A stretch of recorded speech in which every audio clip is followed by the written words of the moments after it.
Hello growers, we are in a high density mango field.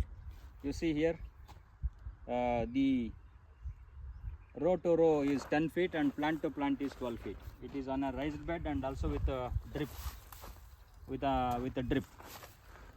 So in this way 10 by 12 in 1 acre, it is called high density, or people will also call the ultra high density.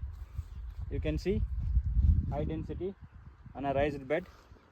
With this kind of planting, 12 by 10 or 12 by 10 or 10 by 12, we can accommodate around 360 plants per acre.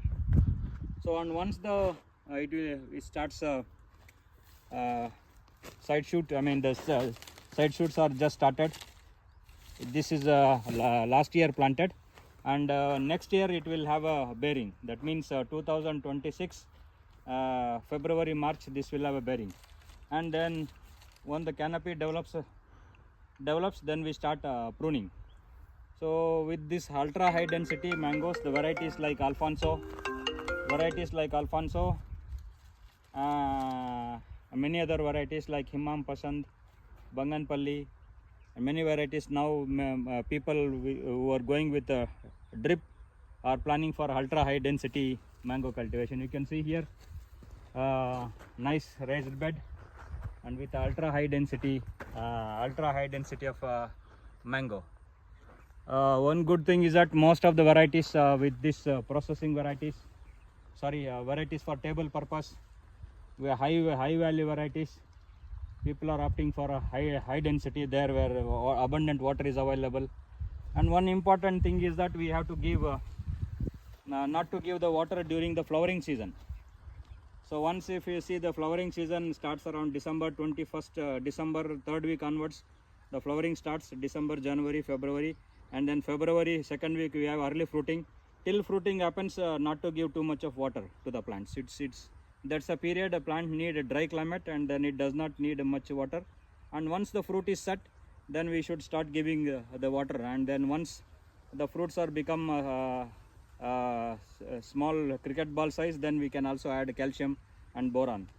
So then we can increase the water. March, April, or 2 months we can give the watering.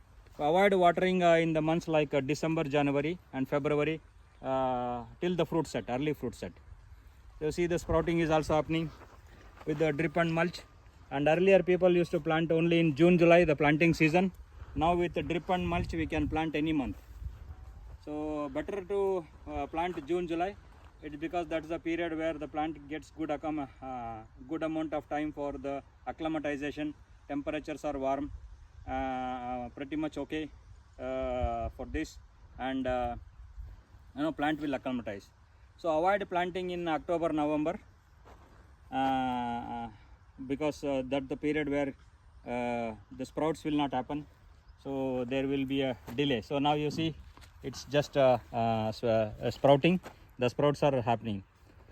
So in that way we can also give some sprays if you required. If you notice any leaf hoppers, if you notice any leaf hopper damage, I don't see any hopper damage here. It is clean. And then if you see any leaf hopper whitefly damage, we can also use neem oil or imidacloprid, any of the systemic insecticides, in order to protect. So this side shoots are sprouting and it is buds are initiating. So next year it will be ready for the flowering, so we can harvest. So people do ask how much yield do I get? So the canopy will not be huge. The canopy will be there. In the first year we can harvest around 3 to 4 kilos per plant.